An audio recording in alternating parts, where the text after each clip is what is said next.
პრორუსული განწყობების საოკუპაციო ხაზთან სოფელ დვანში მცხოვრები მოსახლეობა არჩევანს ნატოსა და რუსეთს შორის რუსეთის სასარგებლოდ აკეთებს. საოკუპაციო ხაზთან შექმნილ ასეთ განწყობებს კი ოპოზიცია ხელისუფლების არასწორ პოლიტიკას უკავშირებს. შორენა ბიჭიკაშვილი მუშაობდა თემაზე. მე ნახდა ველოდი რომ სალონზურას გაიგონებია. რა გაძლევდათ ამის საფუძველს? ხალხს რუსეთისკენ უნდა გაცეო. მე ეგენ რუსეთისკენ მიიწევენ. ანუ სალომე ზურაბიშვილი სალომეცა და ივანიშვილის ორივენი. და ამიტომ თქვათ დაუჭირეს მხარი მოსახლეობას. თავისაო დაუჭე, ქართლი მაინც დაუჭერდა ხალხს სკოლა.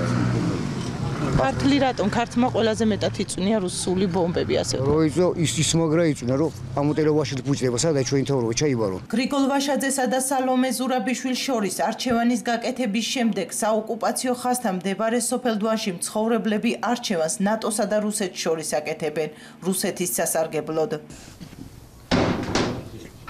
სანამ ნატოს არ დათმობენ, პუტინი ჩვენ არ დაგთმობს. ეს არის ჩემი პასუხი.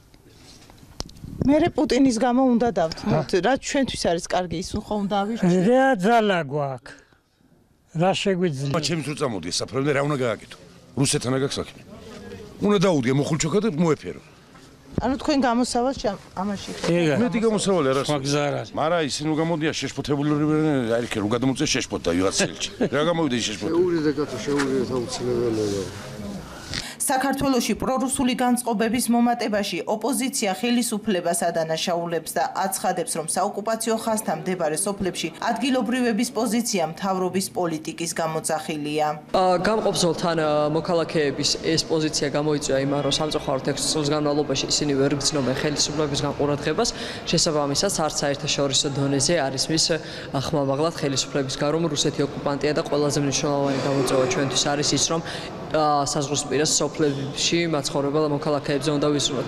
შესაბამისად ქართული ოცნების პროექტი ეს არის ზუსტად იმიტომ, რომ თვითონ ოკუპირებულ ტერიტორიაზე მაცხოვრებლებს მოუნდეთ არა საქართველოში ცხოვრება და ტერიტორიების დაბრუნება, არამედ რუსეთის შემადგენლობაში შეცვლა. ეს არის ის რუსული პროექტი, რასაც 6 წელს განმავლობაში ბიძინა ივანიშვილი და მათი მძარცველი გუნდი გთავაზობს სამწუხაროდ. მმართველ პარტიაში დვანში არსებულ განწყობებს გაზვიადებულად მიიჩნევენ და აცხადებენ, რომ მთავრობის პოლიტიკის გამოძახილი პრორუსული განწყობები არ არის. ერთი სიმართლეს არ შეესაბამება, რომ გამყოფი ხაზის მიმდებარედ მოსახლეობის უმეტესობა ითხოვს ამას. რამოდენიმე ადამიანის ან თუნდაც რამოდენიმე ჯგუფის აზრი არ ნიშნავს მოსახლეობის უმეტესობისას ერთი და მეორე საქართველოს ხელისუფლებას დეკლარირებული აქვს საგარეო პოლიტიკა ის კურსი საიდანაც მივდივართ, ანუ ეს არის ევროპა, ინტეგრაცია ევროსტრუქტურებთან, მათ შორის ნატოსთან. და ამ კურსს არ გადაუხოს ეს არის მოსახლეობის ნებაც, იმიტომ რომ მოსახლეობა ბოლო არჩევნებშიც კიდევ ერთხელ დაუდასტურა ამ ხელისუფლებას ნდობა. ამიტომ ადამიანებს ყოველთვის აქვს უფლება რომ გამოხატოს სხვა აზრი თავისი, შეიძლება ეს იყოს რაღაც რაოდენობის ადამიანები, მაგრამ არ ნიშნავს რომ ეს არის უმრავლესობა. არინა თავაქარაშვილი, რომელიც პრორუსულ განწყობებს დასავლეთის ღირებულებებს უპირისპირებს, იგი ნატოსა და ევროკავშირის შესახებ საინფორმაციო შეხვედრებში აქტიურად არის ჩართული. ამბობს, რომ დღევანდელი ხელისუფლების პოლიტიკა დასავლეთის მიმართ მყარი არ არის. ამ ხელისუფლების პოლიტიკა ვერ მიემართება დასავლური სტრუქტურებისაკენ და დააკვირდით თანდათანობით თავისებურად რადარებიდან ქრება საქართველოს. საქართველოში ოკუპაციის პარალელურად პრორუსული განწყობების შექმნის მიზნით რუსული ეგრეთ წოდებული რბილი ძალა რამდენიმე მიმართულებით მუშაობს. კრემლის პროპაგანდას ქვეყანაში მედია საშუალებების, საზოგადოებრივი ორგანიზაციებისა და პოლიტიკური პარტიების ნაწილი ცდილობს.